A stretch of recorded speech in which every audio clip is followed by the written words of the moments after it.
What's going on, guys? This is Sam, and today I want to show you 10 of the best apps and games for your brand new iPhone 10, although most of these will work with older iPhones as well. The way I sorted out these 10 apps specifically is because I thought they did a great job at using the new space on the iPhone 10 screen, and a couple of them even took advantage of the new OLED display. So up first is a really old game that just recently got updated, and that is Tiny Wings. This was one of my favorites back in the day, and the developer just updated it to work on the iPhone 10. The artwork on this game was already incredible, but now that it's running on an iPhone 10 with a Super Retina OLED display, it looks even better than before. The colors pop, everything is so fluid and smooth, and it feels like this game was meant to be run on an iPhone 10 originally. The borderless design of the iPhone 10 looks so good. I love playing this, and although the notch is a little bit annoying sometimes, it looks sort of out of place. It's pretty good overall, and it's one of my favorite games for the new iPhone 10. Following Tiny Wings is Supercell's Clash Royale. I've been playing this one since the day it came out, and because it's optimized for the edge-to-edge display on the iPhone 10, it looks even better than it looked on previous iPhone models. This one is so much fun. If you haven't tried it already, highly recommended. Nothing in this video is sponsored. I just really enjoy this, and it's a perfect game that you can pick up and play whether you have a couple of minutes free or a couple of hours free. Moving on to a couple of great apps. First up is Coinbase. If you've been following Bitcoin whatsoever, you've probably heard of this app. It makes buying and selling cryptocurrencies like Bitcoin, Bitcoin Cash, Ethereum, and Litecoin really accessible and really easy for anyone. If you guys want to sign up using my code down below, I would appreciate that. Or if you just want to get started with cryptocurrency, definitely try this app out. It's super interesting. It's an entirely new market that was off the radar for a really long time, and all of a sudden it's been going up and down and up and down. It's really interesting to watch. I've put a little bit of money into the app, and it's fun to see your money grow or just plummet. Like, you don't really know what's going to happen, but it's an interesting app, and it was optimized for the iPhone 10. And if you're new to cryptocurrency, it definitely seems like the best place to get started. For all the Reddit users out there, my favorite client for the iPhone 10 is Apollo, and the reason I like this so much is because this has themes, and it supports a completely black dark mode for the OLED screen on the iPhone 10. So if you really want better battery life, you can run this theme and you get a completely or almost completely black interface that just looks incredible. It does a great job of highlighting that Super Retina OLED display, plus the design and interface of the app and the gestures and UI interactions are really nice. There's haptic feedback everywhere. It feels great. It looks beautiful. And there's a lot of other cool features with the Pro version as well, where you can set your favorite subreddit. So whenever I launch the app, I have it set to automatically open r/Apple. It's amazing. There's so much good design inside of this, and if you've been looking for a fresh new Reddit client, Apollo is definitely the way to go. Now next up is Quartz, and I think it's one of the most underrated news apps on the App Store. You get your news by having a text message-like conversation with this AI assistant that delivers your news. It's so fascinating. It's such a good idea. And I feel like it's the perfect medium to receive news in 2017, and now coming up is 2018.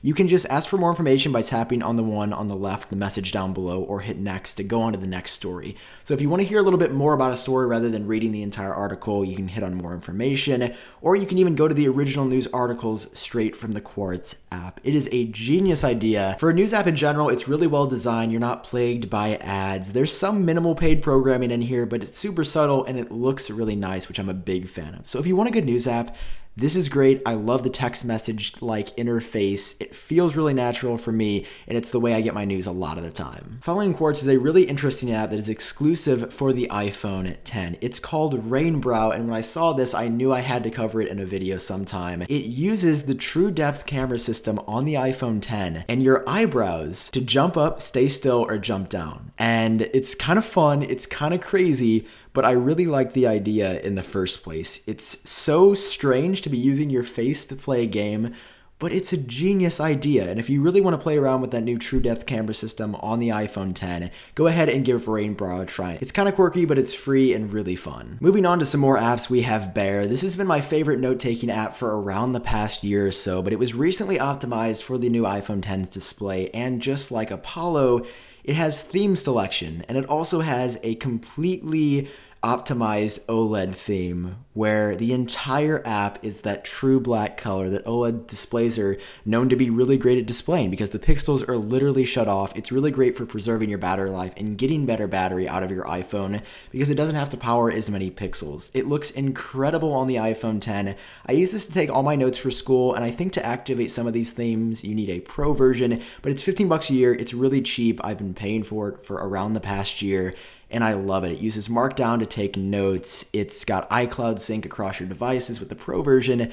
Highly recommended. I just really like this Notes app, and it helps me stay on top of my game when I take notes in 5 different classes each semester at college. Now, after bears YouTube, I'm sure most of you are probably using this app to watch this video right now, but you may not know that on the iPhone X it has a few exclusive features.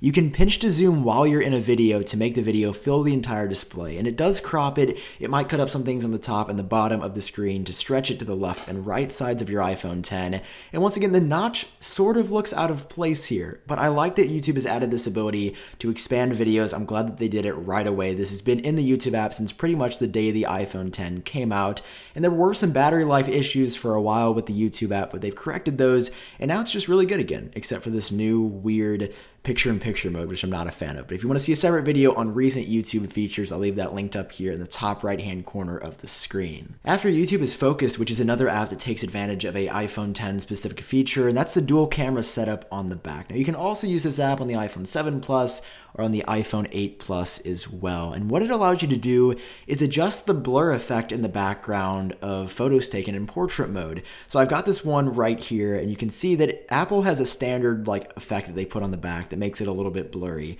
But you can either turn that down entirely and make it look like a normal photo, or turn it up all the way. You're technically adjusting the f-stop as it shows. It's really cool though. It's kind of glitchy. It relies on the basis of Apple's portrait mode system, which for me has been kind of rough around the edges. Literally, when I take a picture, it doesn't look super great around my ears or some parts of my hair.